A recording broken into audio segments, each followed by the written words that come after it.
Hello and welcome back to Shakesyear. We are working on the Tempest and we get to hear from Caliban today in Act 1, Scene 2. Now Caliban was kind of sort of briefly mentioned by proxy from yesterday's monologue. We got to hear about Caliban's mother, Sycorax, who was a witch who was banished to this island when she was pregnant with Caliban.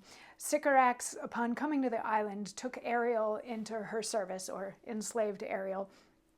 And then Ariel didn't want to do the things that Sycorax wanted them to do, so Sycorax imprisoned Ariel within a tree. Sycorax eventually died while Ariel was still imprisoned in the tree. Prospero is the one that freed Ariel and thought that that meant that now Ariel has to be a servant to Prospero for like a year, which is up about now, which Ariel brought to Prospero's attention, and Prospero was like, "Do I need to remind you?"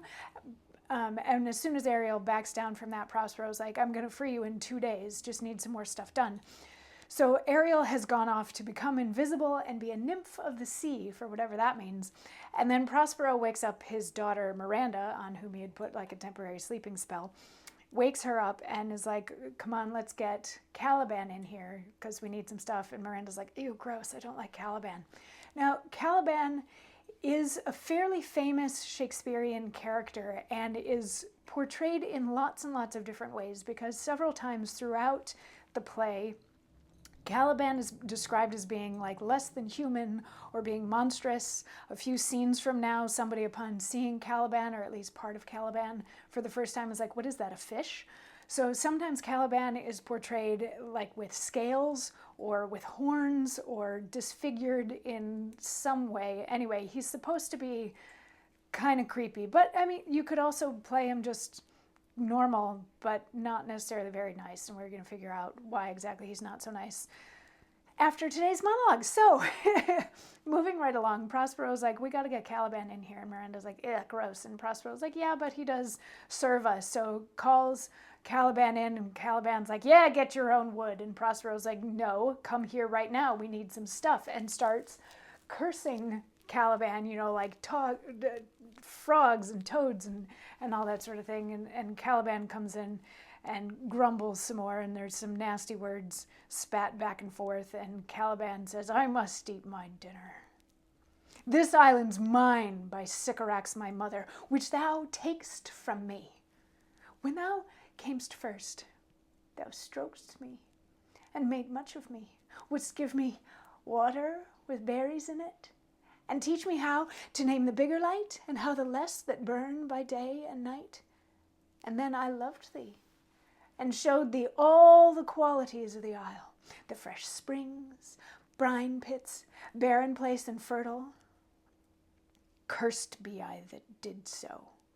All the charms of Sycorax, toads, beetles, bats, light on you, for I am all the subjects that you have, which first was mine own king.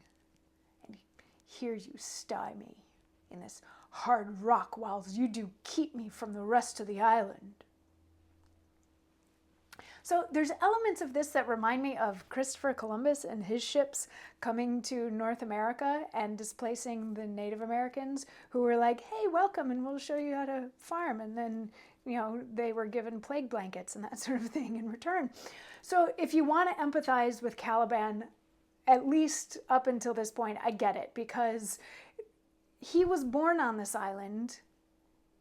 There was mention before that this island hadn't seen human form since Sycorax's death. So Sycorax and Caliban may have been the only humans on this island. And when Sycorax passed, Caliban would have expected to have the island. And when Prospero and Miranda landed, Caliban showed them around and showed them where to plant things. And Prospero was actually very kind to Caliban at the beginning, teaching him language and all sorts of stuff like that, and taking care of him, giving him affection, all these sorts of things.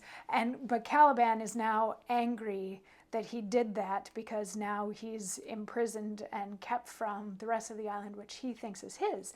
And Prospero is like, "You don't respond to kindness, and I was kind to you up until you tried to sexually assault my daughter." And Caliban's like, "Yeah, I wish I had."